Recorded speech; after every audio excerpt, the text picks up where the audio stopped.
사실 제가 이 스토리텔링을 처음 하려고 한 것이 아니고, 좀 오래전에 소극장이라고 하는 조그만한 공간, 아주 미니 소극장을 운영을 한 적이 있었습니다. 그거로 인해 가지고 그 공연 단체장들하고 인연이 맺어지고 얘기가 되고 이렇게 해서 그분들의 무대에 올리는 그 작품에 대한 그 대본이라든가 이런 거를 자연적으로 이렇게 쓰게 됐습니다. 저는 문학 활동을 하더라도 에세이나 칼럼이나 이런 거를 했지 어떤 시나리오 대본 뭐 이런 거 하고는 거리가 멀었는데 자연히 그렇게 됐어요. 그렇게 되다 보니까 자꾸 그 발표를 하더라도 어떤 중앙에서 하는 게 아니고 지방에 우리 김해, 창원, 마산 뭐 이런 정도에서 하게 되고 이게 자꾸 세월이 흐르니까 지난 1년 전에는 스페인의 바르셀로나, 마드리드 뭐 거기까지 우리 작은 지방 단체가 가서 공연도 하게 되고 그렇게 되는 데는 우리나라 문화가 너무 서울 위주만 되고 이래서 지방은 아무것도 아닌 것 같은 이런 데 대한 그 어떤 뭐 반발이라고 할까요? 이래서 이건 아니다 싶어서 그렇게까지 가서 이렇게 하게 되고 그 결과 요즘 뭐 BTS 니 뭐 K-팝이니 이렇게 굉장히 세계적인 주목을 받고 있는데 그것만이 아니고 우리가 할 수 있는 것도 얼마든지 거의 그 사람들의 못지않게 지방에서 할 수 있다는 그 가능성을 저는 충분히 읽으면서 앞으로 이 지방 사람들도 분발해야 되지 않겠느냐. 그런 점에서 인제대학이 해야 할 역할은 참 크다. 이렇게 지방대학으로서의 어떤 그 기대가 저 개인적으로는 상당히 큽니다. 그래서 그런 걸 기대를 많이 하고요.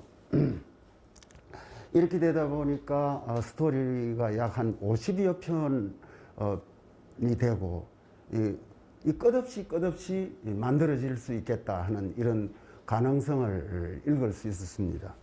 왜냐하면 우리 가야사를 토대로 한 이 이야기는 너무나 많기 때문에 우리가 그 아름다운 멋진 그 보석을 우리가 하나하나 캐나간다는 이런 사명감을 가지고 일을 해야 되지 않겠냐 하는 이런 생각을 갖고 있습니다. 예.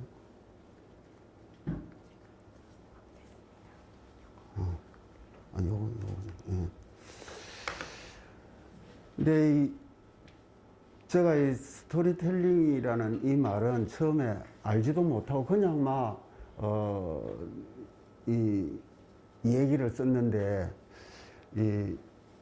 이 스토리텔링과 OSMU 요건 그 문화 콘텐츠 학과에서 이거 특수 용어를 하는데 나중에 말씀드리도록 하고 가야인의 5대 정신 그 오색무지개 이런 것들을 말씀을 드리는데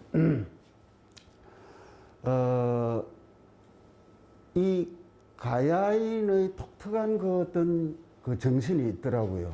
근데 보니까 이 가야사를 연구하시는 분들이 많이 계시는데 저는 뭐 이런 데 대해서 크게 뭐 가야사를 본격적으로 연구하는 이런 입장은 아니었고 가야사를 토대로 한 그 작품을 만들기 위한 자료를 끄집어내기 위해서 이래 훑어보고 그랬는데 여러 그 연구하는 분들이 너무 엉뚱한 이런 주장을 하는 사람들이 참 많더라고요.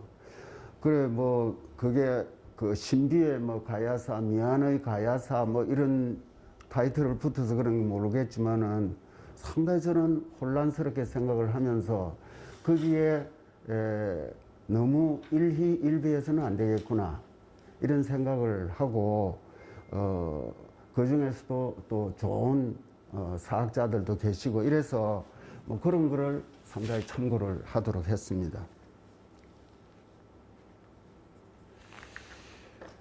근데 스토리텔링이라는 말은 1997년 미국 콜로라도에서 디지털 그 스토리텔링 페스티벌을 행사를 열 때 물론 그 앞에서도 이런 스토리텔링이라는 말이 있었지만 이게 세계적으로 공식화되고 이렇게 완전히 이렇게 된 것은 이게 최초라고 합니다.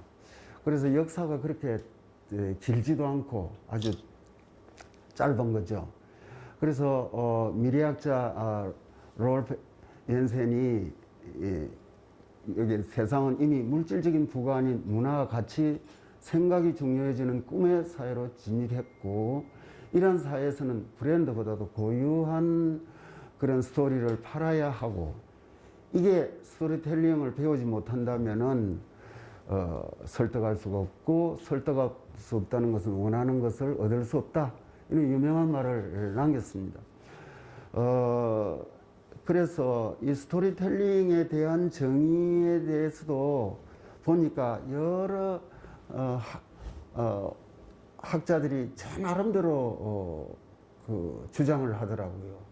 그리고 스토리텔링을 하는 이 그 문화 콘텐츠 학과에서 이걸 주로 다루는데 OSMU하고 같이 그래서 우리 찾아보니까 우리나라의 역사는 짧아도 한 30개 내지 40개 사이버 대학까지 합쳐가지고 이렇게 폭발적으로 많은 학과가 갑자기 생겼어요.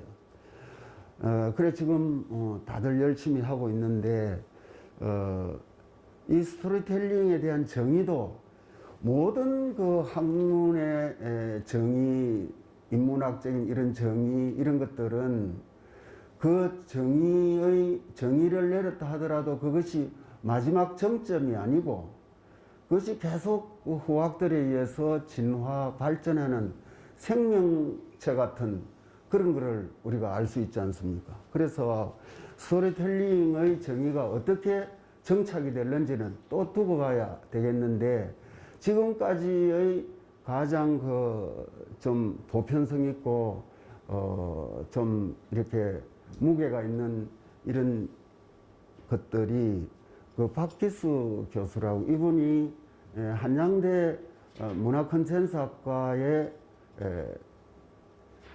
교수로 있으면서 문화콘텐츠 전략연구소 소장을 겸하고 있더라고요. 이분 책이 상당히 그 심도 있다. 이렇게 저는 이렇게 생각을 하면서 좀 참고를 많이 하고 있습니다. 근데 이 사람은 가치 있는 즐거운 체험을 창출하기 위한 전략이다. 이렇게 이제 얘기를 하고 있는데 스토리 마케팅이라는 말이 또 있거든요. 그래서 이 스토리텔링하고 경제하고 굉장히 깊은 관계가 있기 때문에 요즘 모든 그 상품 선전이 스토리를 입혀가지고 하지 않습니까? 그래서 이코노믹이라는 말을 붙여가지고 스토리노믹스라는 이런 신조어도 생겼습니다. 그래서 위대한 도시는 위대한 그 스토리가 있고 위대한 인간에게도 위대한 스토리가 있다. 이런 말이 있죠. 그래서 우리는 유럽에 가서 이런 거를 보면서 그 많은 관광객들이 그래 오고 거기에 그 지역에 부를 창출하게 하고 하는 이런 것들을 보면서 그 사람들은 우리보다도 상당히 일찍이 이런데 좀 신경을 잘 쓴 것. 막상 우리가 거기에 뭐 로렐라의 언덕이니 뭐 이런 거 봐도 실제 가보면 별 것 아니거든요. 아니지만은 거기에 스토리가 있기 때문에 많은 사람들이 몰려오고 있지 않습니까? 그래서 스토리텔링이라고 하는 원형에다가 플러스 감성을 플러스 시켜 넣는데 요거는 밑에 이게 좀 반복이 된 것을 요거는 지워버려야 되겠습니다. 예.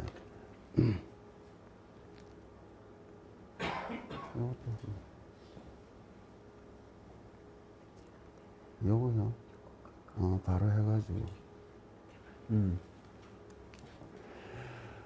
근데 이 가야사를 토대로 한 스토리텔링을 이렇게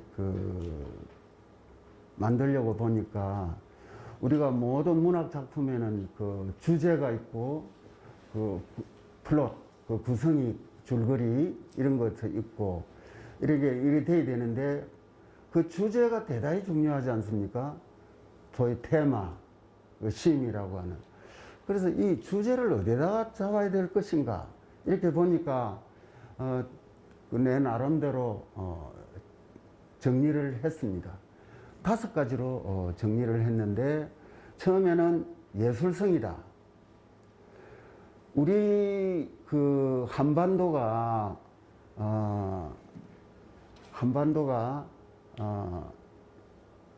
가장 그 살기 좋은 곳이 우리 김해 쪽이라고 볼 수 있겠죠.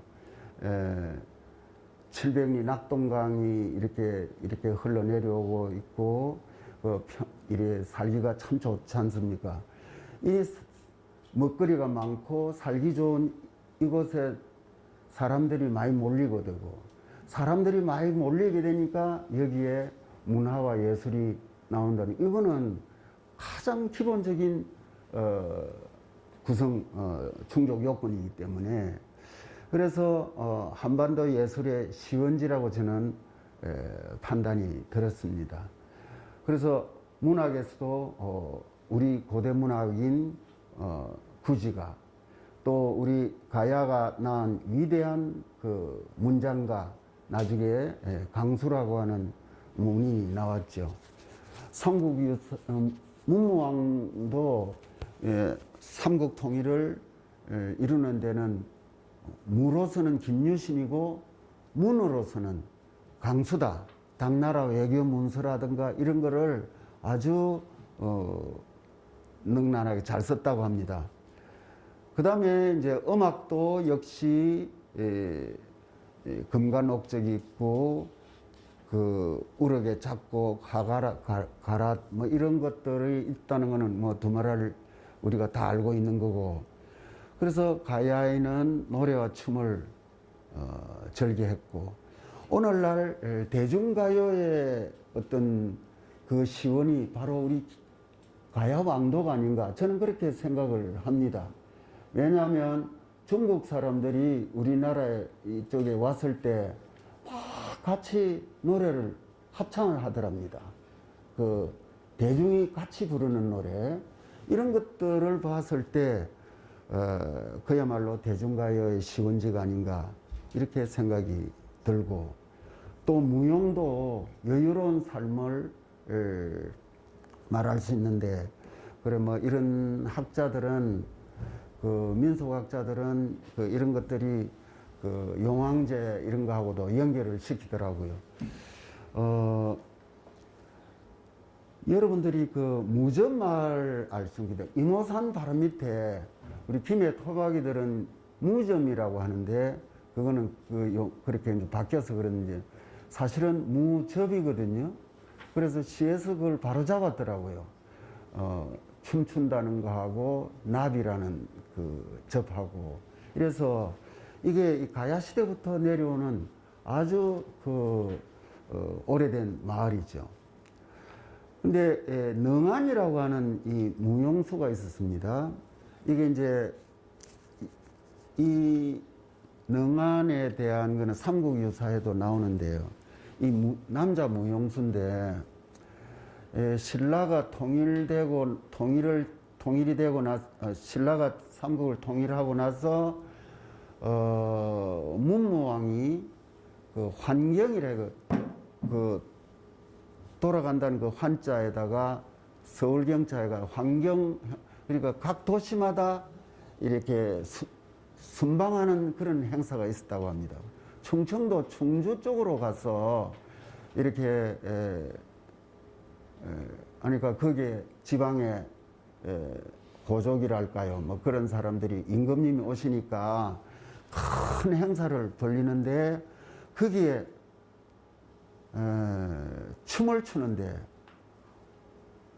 능한이라는 15살 되는 소년이, 옛날에는 남자가 춤을 많이 췄다고 합니다. 그래서 춤을 추는데 경주에서 보는 춤하고 전혀 다른 거라. 그 동작과 더 유연함과 이런 것들이 전혀 저게 도대체 무슨 춤이냐 이렇게 물었답니다. 물으니까 아, 저거는 가야지무입니다. 가야의 춤입니다. 이렇게 대답을 했어요. 그래가지고 그거를 그 황금잔에 그 임금님 오시니까 그리고 임금님이 술을 따라가지고 오라 해가지고 술 한잔 하라고 하면서 내가 자네를 경주로 부르겠다. 다음에 그래 나중에 경주까지 가서 그러나 거기에 이제 원래 이 예술계는 그 텃세라는 게 있지 않습니까? 그래서 이제 거기에 있는데 거기에서 상당히 어려운, 그러나 그 당시 원효대사가 계실 때고 그 원효는 그 화엄경을 좀 그 많이 대중에게 알리기 위해서 그 아주 화엄경 뭐 그 내용은 모르지만은 그 어떤 무의자연을 굉장히 그 어떤 구애받지 않고 하는 이런 거를 무용으로서 이렇게 하게 해가지고 상당히 능력을 보였답니다. 그런데 이제 그 원효대사는 뭐 아시다시피 그 자기 부인이 그 공주 아닙니까? 그러니까 기득권이 뭐 상당히 권력에 좀 그 있으니까 좀 됐는데 그분이 그 돌아가시고 나서 뭐 그 뒤에 뒷받침도 없고 그래서 거기에서 이제 그 능한이 막 이쪽으로 김해로 다시 돌아오는 이런 그거를 제가 스토리를 하나 만들어 놓은 게 있는데 다음에 무용곡으로 또 할 기회가 있을 것입니다. 근데 이제 이런 것들이 있었고 미술도 대단한 우리가 저는 그 국립박물관에 가서 갈 때마다 그 미술품을 보는데 가야의 여인들이 가졌던 장신구, 그리고 주로 주촌 그 양동 마을에서 발굴이 됐다는데 그걸 보면서 여러분들도 꼭 한번 유심히 봐주시기 바랍니다. 그게 미적 감각이 오늘날 현대인의 그 미적 감각에 조금도 못지 않아요. 그 목걸이, 귀걸이, 특히 목걸이 같은 거는 그 빛깔이라든가 디자인 감각이요. 오늘날 뉴욕 브로드웨이에 내놔도 전혀 손색 없는 그 정도의 미적 감각을 저는 탐복했습니다. 이렇게 가야의 그 아름다움이 이렇게 멋지구나 이런 생각을 했고 또 가야인의 미의식도 외모 자체도 그 동의전에 보면은 키가 장대하고 멋지더라 뭐 이런 그 적혀 있지 않습니까? 그리고 문신을 했더라. 또 뭐 그 편두를 했더라. 그리고 그런 기록을 보면서 저는 어떤 생각을 갖냐면 남미에 콜롬비아의 그 스페인 저 사람들이 유럽 쪽들이 가서 거기에 이제 피가 섞여 가지고 그 원주민하고 혼혈 쪽이 오늘날 그 메스티조잖아요. 그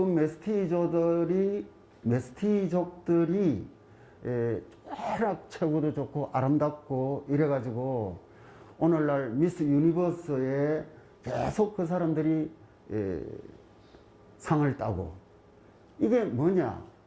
그만큼 그 사람들이 혼혈적으로서, 그래서 가야도요, 가야 사람들은 중부 저쪽 우리는 한반도라도 이 좀 달랐다고 저는 확신하고 있습니다. 가야 사람들은 체구도 좋고 얼굴도 눈이 크고 콧대가 쓰고 이렇게 좀 약간 이 중동의 어떤 그런 그래가지고 외모도 달랐어요. 그리고 전에 국립박물관에서 그 전시를 한 걸 저도 가서 봤는데 해골을 가야의 해골을 그 복원을 시켜가지고 놓으니까 아주 팔등신 아름다운 미인으로 나왔어요. 정확하게 과학적으로 복원을 한답니다. 그래서 제가 이 고려 열전이라고 하는 그 조선시대 같으면은 그 조선실록 아니겠습니까? 고려 열전에 저 나름대로 이렇게 보니까 거기에 가야왕도에 있는 여인을 대성까지 불러가지고 후궁으로 삼았더라고요. 그 기록이 다 돼 있더라고요. 그거 다 메모를 했는데, 또 조선시대도 가야의 여인들을 이 후궁으로 이렇게, 이성계도 그 고려는 우왕 때 그랬고,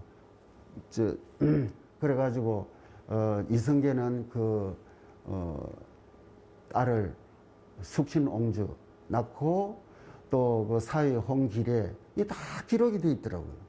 그건 뭐냐 하면 이 김해 이 가야왕도의 사람들이 미적으로 아주 아름다웠다는 얘기고, 그러나 이제 세월이 흘러서 거주 이전의 자유가 뭐 너무 많고 하다 보니까 섞여서 그렇지, 원래 가야의 그 어떤 모습들은요 참 좀 중부지방하고는 달랐다. 또 그것이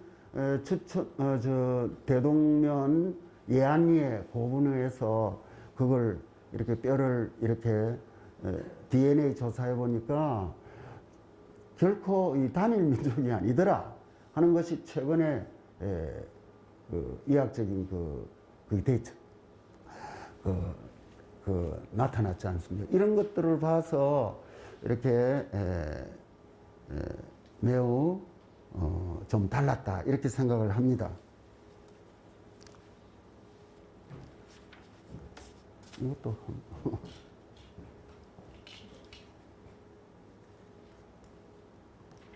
똑바로 해야 되는가 봐요.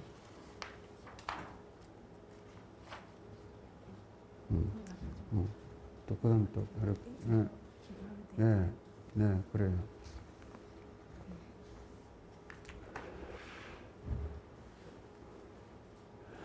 근데 이제 가야가 해양 국가라는 거를 또 우리가 또 다 알고 있는데, 지금 김해 도서관, 그 해연동 도서관 앞에 파보니까 전부 요즘 같으면 부두 시설이 다 돼 있다는 걸 다. 그리고 거기에 그 배를 올려가지고 그 고치는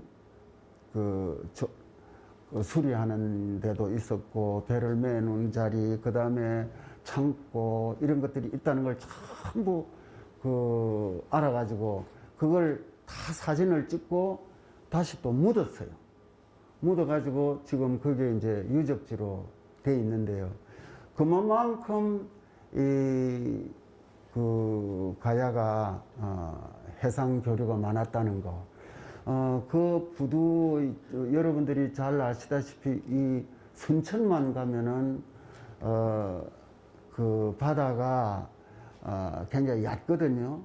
얕고 갈대가 많이 있는데, 그 얕은 바다 속에서도 강이 있듯이 그렇게 해서 김해 전체가 아주 얕은 바다였어요.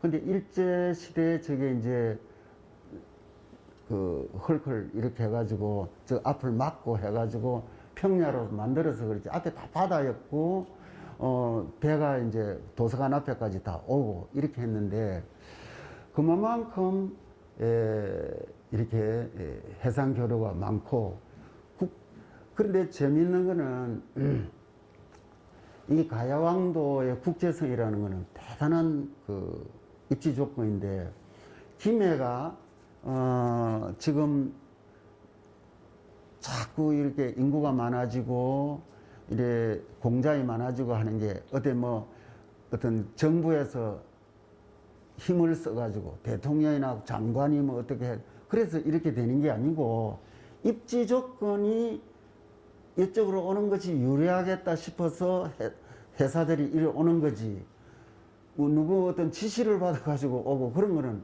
아니거든요. 그래서 앞으로 제가 생각하는 데는 김해는 입지 조건이 미국 같으면 뉴욕, 영국에는 런던, 호주, 시드니 같은 이런 입지 조건이 있기 때문에 이 세계적인 도시가 되지 않을까 이렇게 저는 그렇게 생각합니다. 이 코리아가 좀 제대로 된 정치였고 됐으면은 벌써 이렇게 우리도 선진국처럼 됐을 텐데 저 서울에 저래 가지고 아무 별 볼 일 없거든요.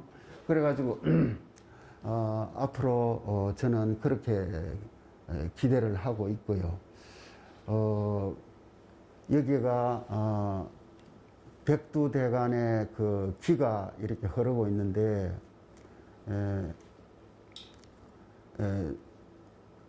제가 한반도에 기가 몰리고 있다는 책이 있었는데 그게 한국전자공학학회 회장이 그걸 썼어요.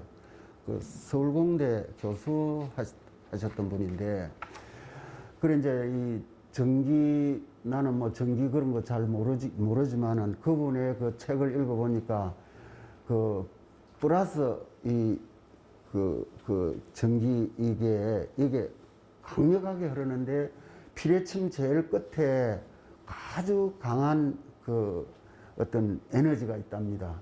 그래서 한반도 제일 끝 여기가 피뢰층 꼭대기니까 여기에 어마어마한 플러스가 있고 저쪽으로 전라도 쪽에는 마이너스기가 있답니다. 그래서 여기가 그런데 이게 이 기운이 사이클을 왔는데 제일 기운이 빠졌을 때가 1950년대 초 6.25 터지고 한 그때가 제일 빠졌을 때고 지금부터 올라가는데 300년까지 더 올라간답니다. 그래서 기운이 쫙 올라가는데 우리나라가 이렇게 융성할 것이다. 그분은 그렇게 책을 써놨더라고요. 그래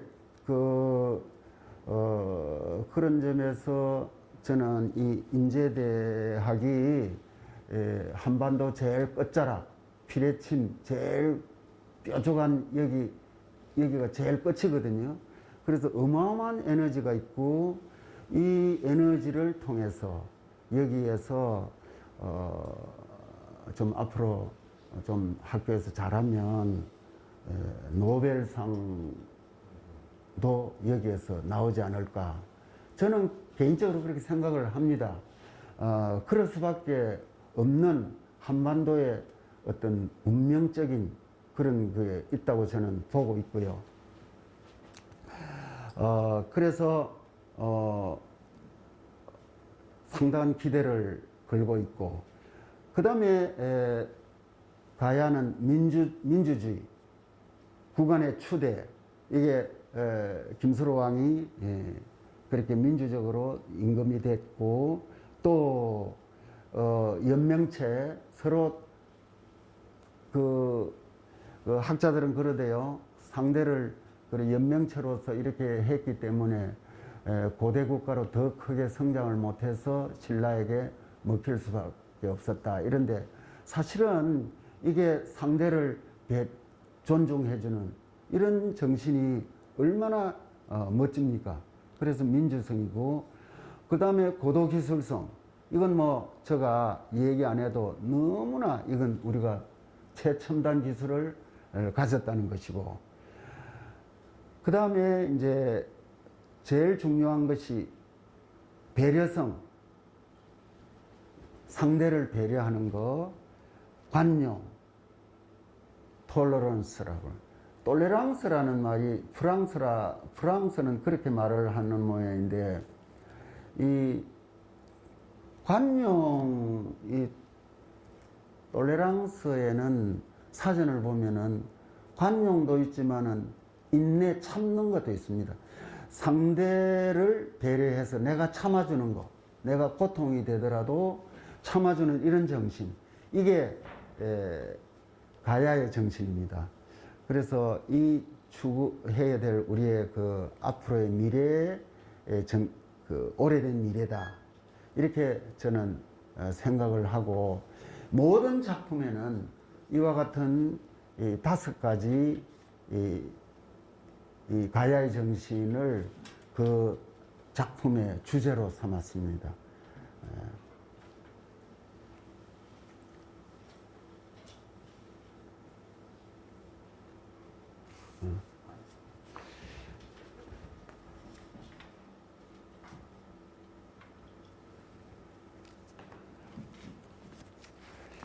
근데 이제 마타리 이야기인데, 여기에 이제 혜선이와 섬섬이가 있는데, 이 혜선이와 섬섬이의 이야기를 찾아낸 분이 누구냐? 이 설화를 녹취를 하신 분이 강산 허금 선생님이라고, 저의 친구의 부친인데 평생을 이 가야의 이런 이야기에 생애를 바치신 분입니다. 그래서 이분한테 제가 들었고, 이분이 또 조그마한 비를 이렇게 요만큼 아주 작은 비를 이렇게 눈에 안 떠요. 그렇지만은 이 주인공이야말로 가장 가야스럽고 가장 가야의 정신이 있는, 그 두 분 다 혜선이는 가야금 쪽이고 남자 섬섬이는 그 피리 부는 뭐 나발 부는 이런 쪽이었는데, 여기에 재미있는 얘기들이 참 많이 있었습니다. 그거를 작품을 제가 만들었고요. 또 이것도 뮤지컬로 또 하나 만들어 봤습니다. 그 다음에 화정부락 이야기인데, 이것도 이거는 우리 가야가 오래전부터 내려오는 설화입니다. 그 박동지, 김동지 이야기인데, 이거 왜 요거는 각 동네마다 그 동네 이름을 바꾸어서 공연할 수 있도록 이렇게 만들어 봤어요. 그 다음에 간분부락은 어디냐면, 간분부락은 저 삼계 저쪽에 있는데, 이 간분이라는 말은 가야 언어를 공부하는 그 분이 그 대구에 계시는 분인데 평생을 가야 언어만 연구하셨더라고요. 그 책을 보니까 간분이라는 동네가 김해만 있는 게 아니고 가야권에 여러 군데 아직 남아 있어요.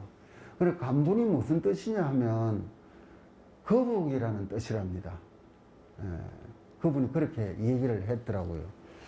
그래서 거북부락, 거북에 대한 그 어떤 선호하는 그런 정신이 거기에 서려 있는데요. 그래서 그 삼계 저쪽에 생림 넘어가는 그쪽에 간분부락이 있고, 무적부락, 아까 말씀드린 무용촌, 무용수들의 집성촌, 이렇게 돼 있고, 가야금 비빔밥은 요거는 그 여기에 이제 가야금 비빔밥하고 치즈 이 이야기는 주문을 맡아서 글을 쓴 셈입니다. 알다시피 저쪽에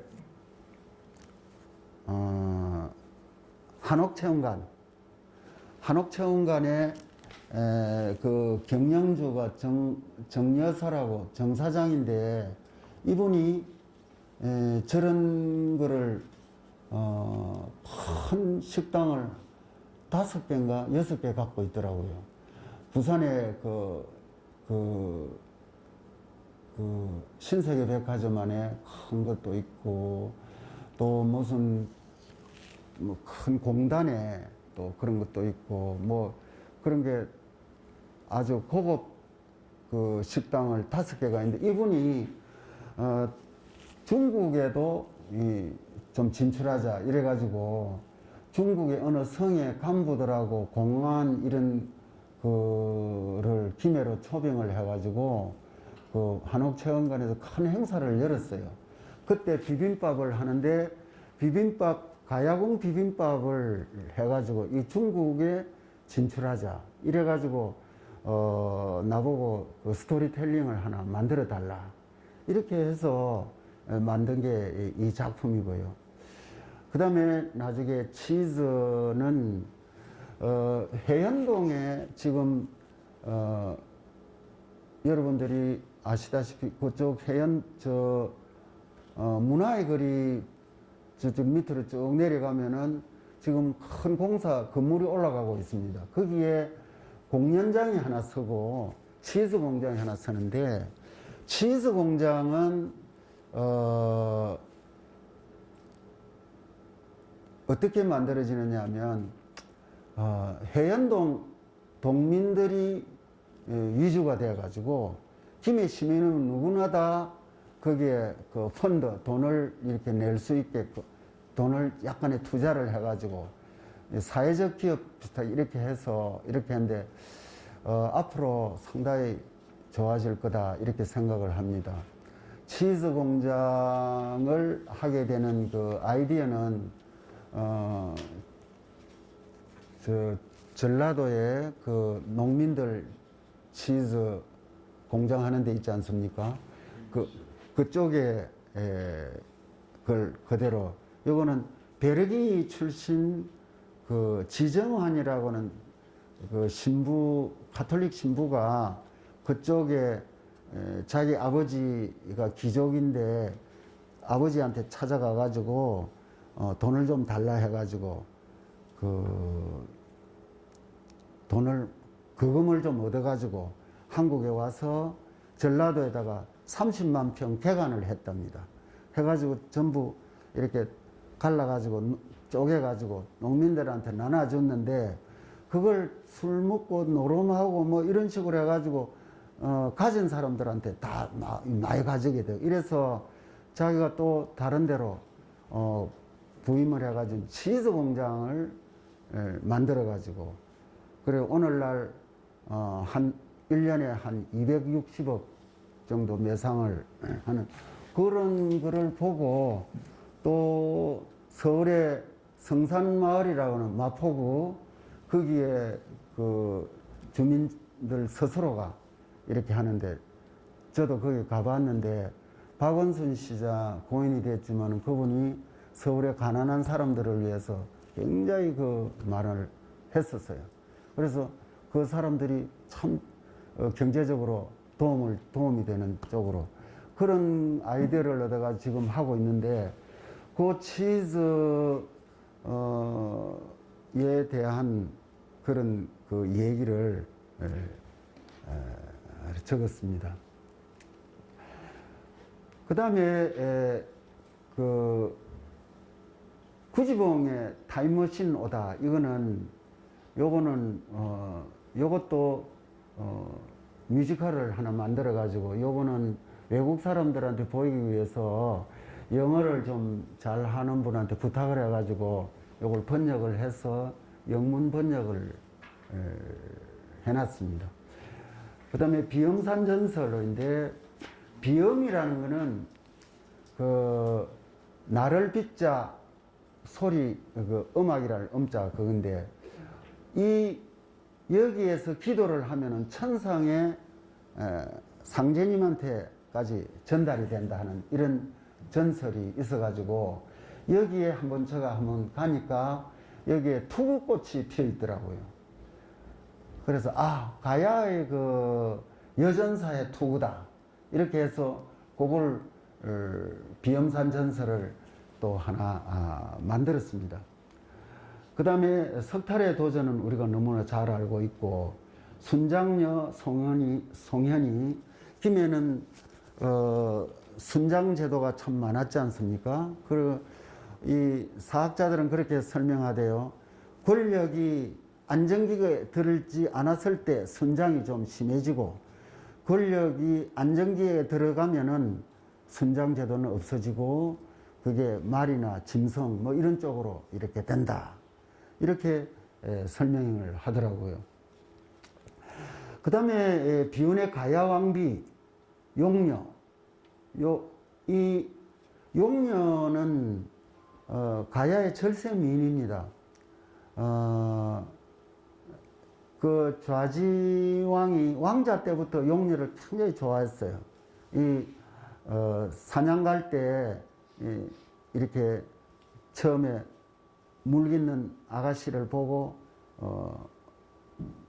반해가지고 그런데 결혼을 하려니까 주위에서 그때도 신분 차이가 있어가지고 이랬는데 억지로 결혼을 했는데 용녀는 결국 그 자리에 못 쫓겨납니다. 쫓겨나고 그 비극적인 그 임금도 임금이 신하들이 자꾸 임금 보고 쫓아내라고 하니까 자기도 막 억지로 버텼는데 한계가 왕도 마음대로 안 됐잖아요. 그래서 왕도 귀양을 용녀를 보내면서 당신을 지켜주지 못해서 참 미안하다면서 막 이런 눈물을 같이 흘리는 이런 장면이 나옵니다. 이만큼 용녀의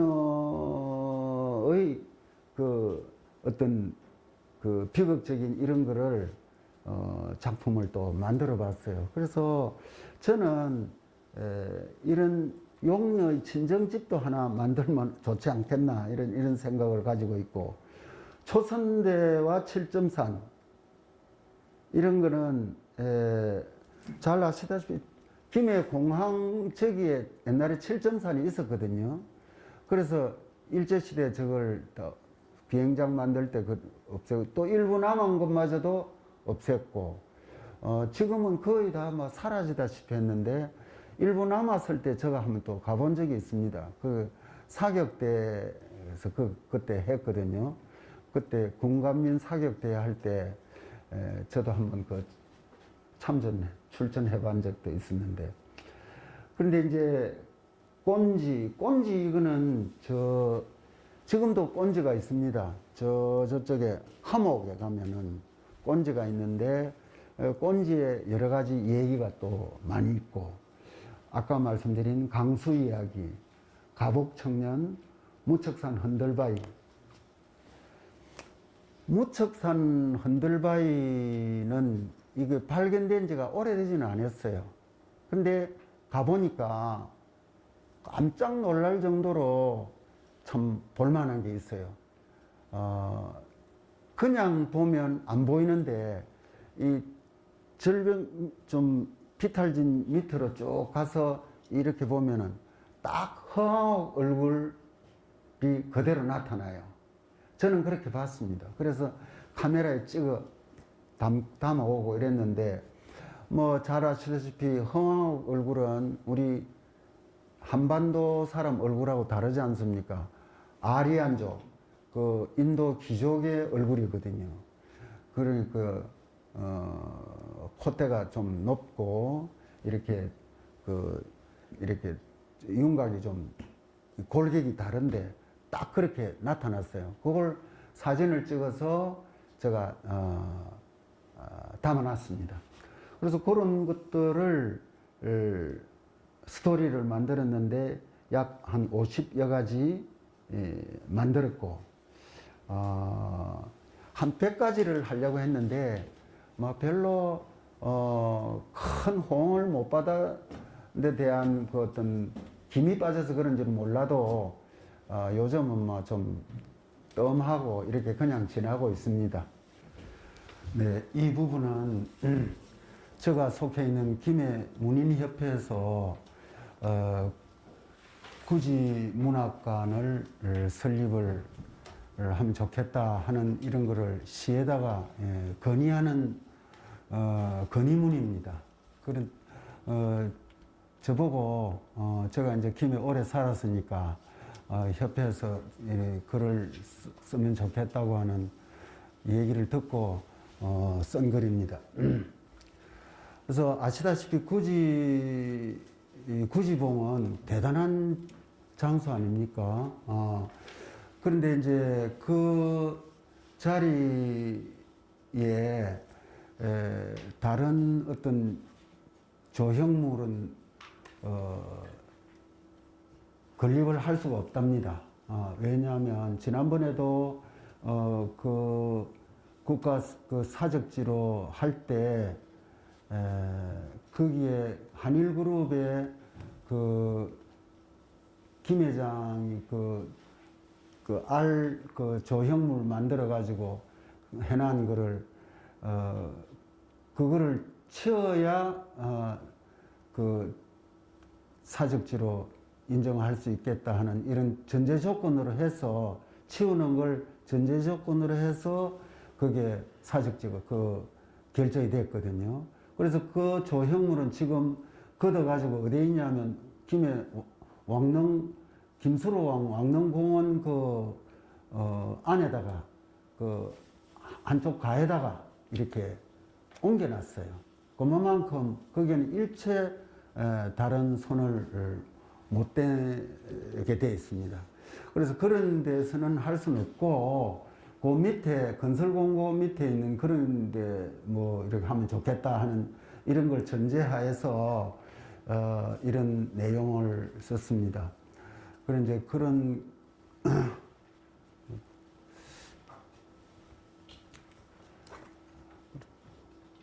그래서 이제 뭐 잘 아시다시피 우리 중고등학교 다닐 때 공무도화관이 황조관이 뭐 이런 거 배웠지만은 그런 그 고조선 시대의 공무도화가 고구려의 황조관은 그 내용은 있지만은 공간성이 없기 때문에 어떤 장소가 없어요. 그러나 유일하게 구지가만은 구지봉이라고 하는 확실한 공간성이 돼 있고 이래서 여기에 하면 좋겠다 하는 우리들의 바람이고 그래서 이 시에다가 이렇게 하고 정치권에도 얘기하고 해서 앞으로 만들어질 가능성이 있다고 봐야 될 것입니다. 그런데 많은 그 예산이 들어갈 거고 이렇게 하는데 그러나 이것이 가장 중추적인 어떤 그 시발점이 돼야 우리 가야왕도다운 곳이 된다 하는 이런 의식을 가지고 지금 활발하게 건의를 하고 추진을 하고 있습니다. 그래서 긍정적으로 받아들이고 있다는 얘기를 제가 들었습니다.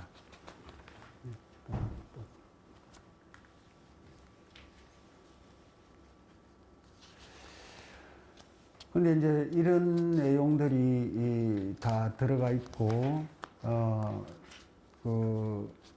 이렇게 함으로 해서 많은 우리나라에 문학하는 사람들, 또 학생들이 우리 김에 이렇게 오고, 또 이렇게 한 데는, 지금 문학관이 꼭 어떤 한 개인의 어떤 사람을 이렇게 하는 이런 경우 많은데, 굳이 문학관은 그런 건 아니고, 우리 가야권 전체를 아우르는 또 좀 더 폭넓은 이렇게 해서 이거는 여기도 썼습니다만은 많은 어떤 학계나 이런 지성들의 중지를 모아가지고 이렇게 다수의 지성을 여기에다 같이 해서 조형물도 만들고 이렇게 하자 하는 내용입니다.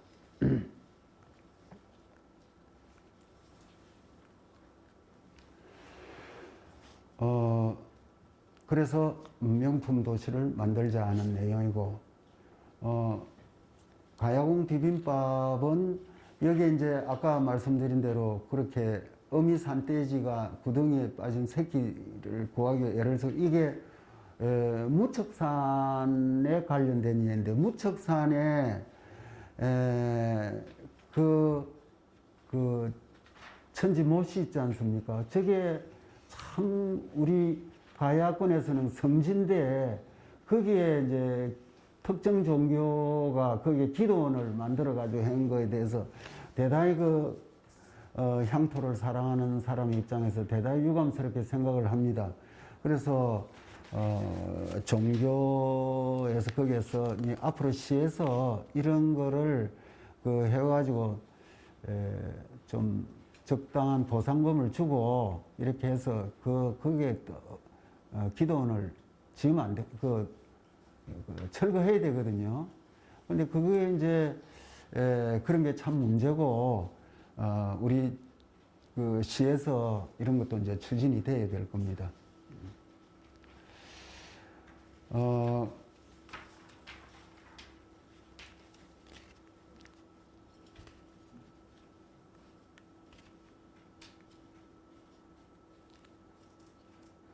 가야궁 비빔밥 이건 뭐 이렇게 노래도 한번 만들어 봤고 비염산 투구꽃 아까는 그 치즈 이야기가 이제 그 시대 이미 가야 시대에 치즈가 지금 먹는 치즈 비슷한 거를 중동 사람들이 먹었다고 하는 그런 흔적을 저는 어떤 기록에서 봤어요.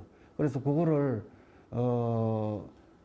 모티브를 해가지고 이렇게 한번 만들어 봤습니다.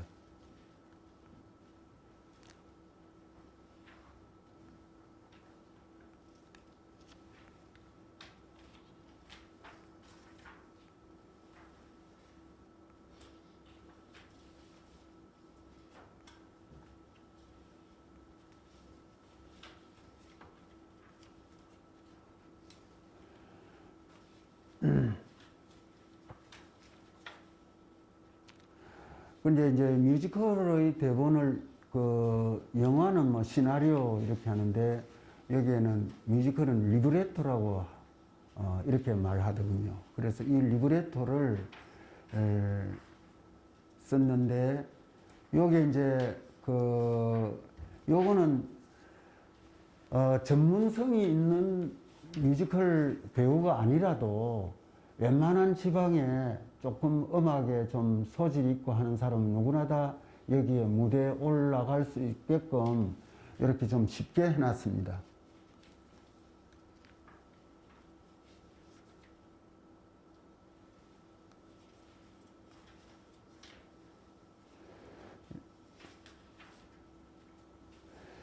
그 이제 뮤지컬을 보러 가면은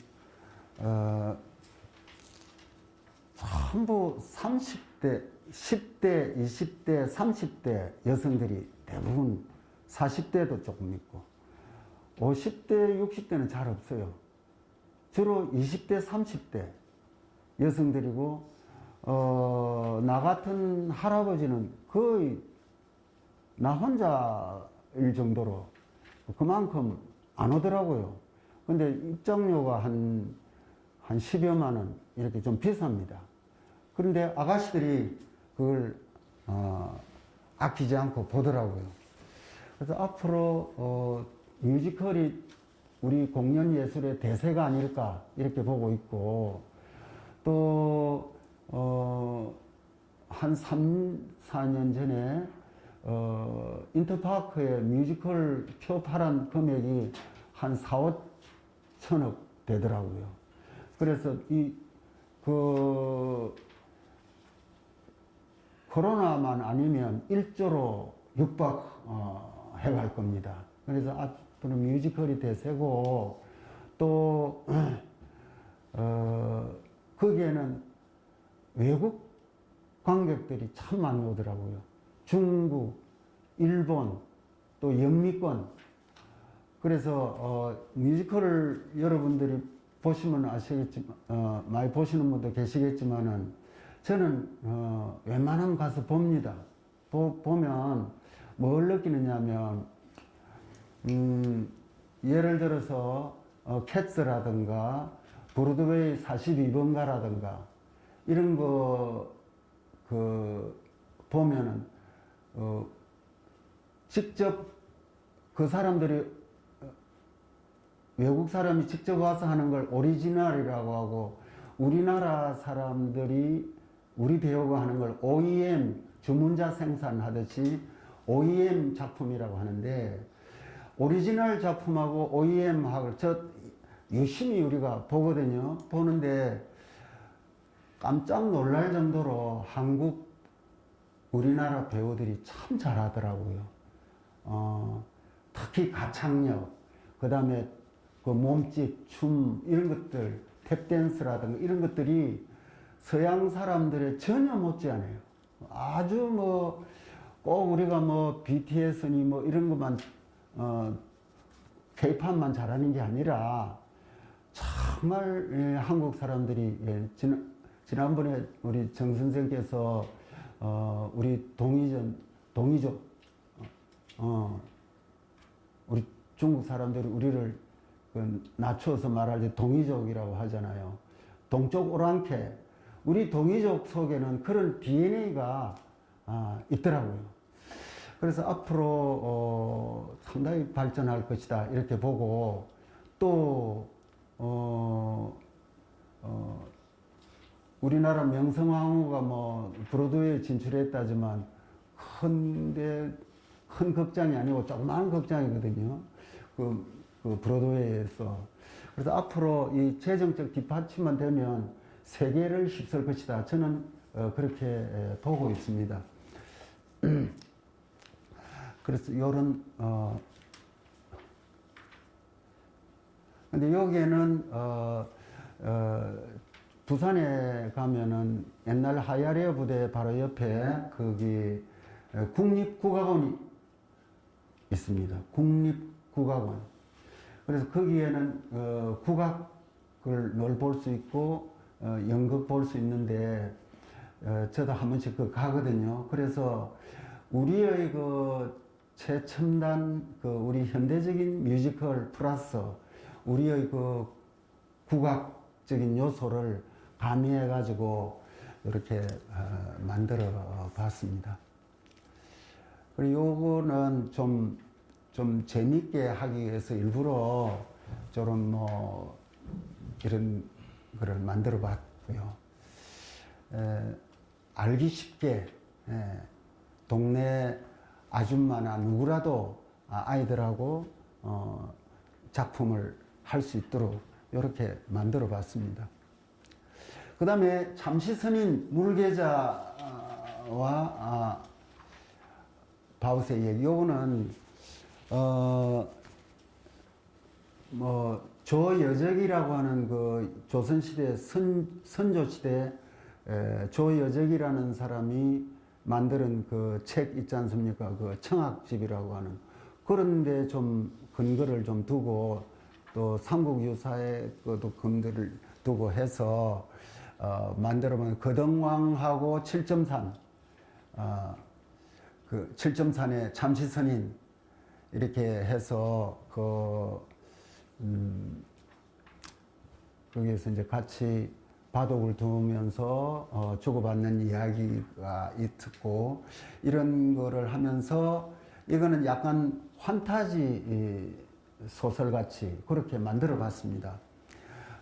그래서 악당하고 싸우는 장면 이런 것들이 나오는 거죠. 그래 마왕 도깨비의 유혹을 물리치고 물계자 장군이 구출해내는. 그래가지고 나중에 다시 제철 공장을 다시 일으켜가지고 일본으로 농기구를 대량으로 보내고 하는, 수출하고 하는 이런 장면이 나옵니다.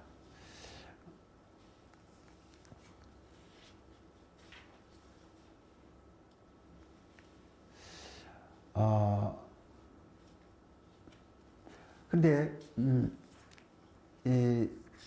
저는 개인적으로 대대로 우리 김해 이렇게 살다 보니까 제가 어릴 때는 일제시대에 태어나가지고 내가 산 동네는 일본 사람들이 많이 살은 거의 대부분 다 일본 사람 김해라도 조선 사람은 한국 사람은 몇몇 안 살았어요.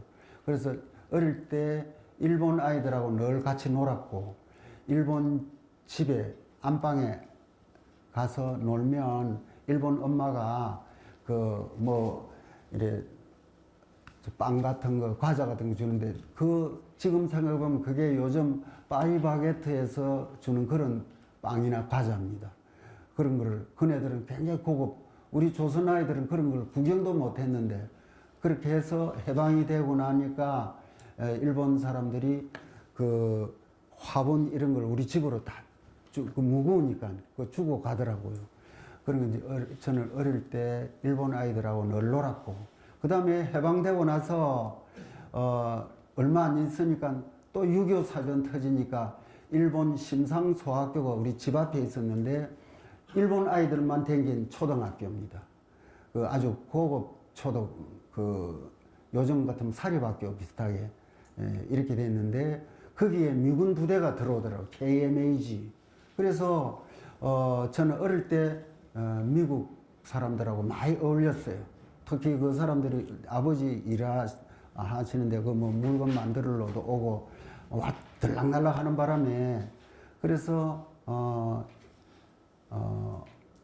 그 영어는 아주 고급 영어도 아니고 아주 쌍소리 영어 있잖아요. 그 욕하고 하는 이런 거, 그 하우스보이 영어 이런 거 해서 그래서 미국 사람하고 아주 기본적으로 통하는, 그래서 내 주위 사람들이 나보고 영어 잘하는 걸로 아는데 그건 잘하는 게 아니고 아주 그 레벨이 굉장히 아닌 그런 그거를 해서 그래서 좀 독특한 삶을 살았습니다.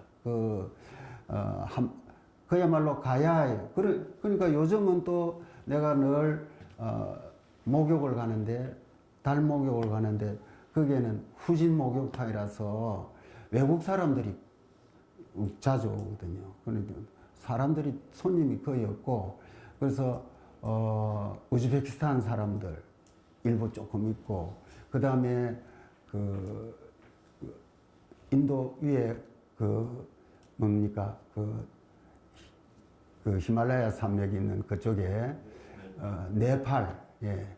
그 네팔 사람들하고도 제가 좀 잘 알아요. 그리고 룸비니 부처님 태어난데 그래서 그쪽의 노래도 레쌈삐리리 하는 그 노래도 제가 배웠어요.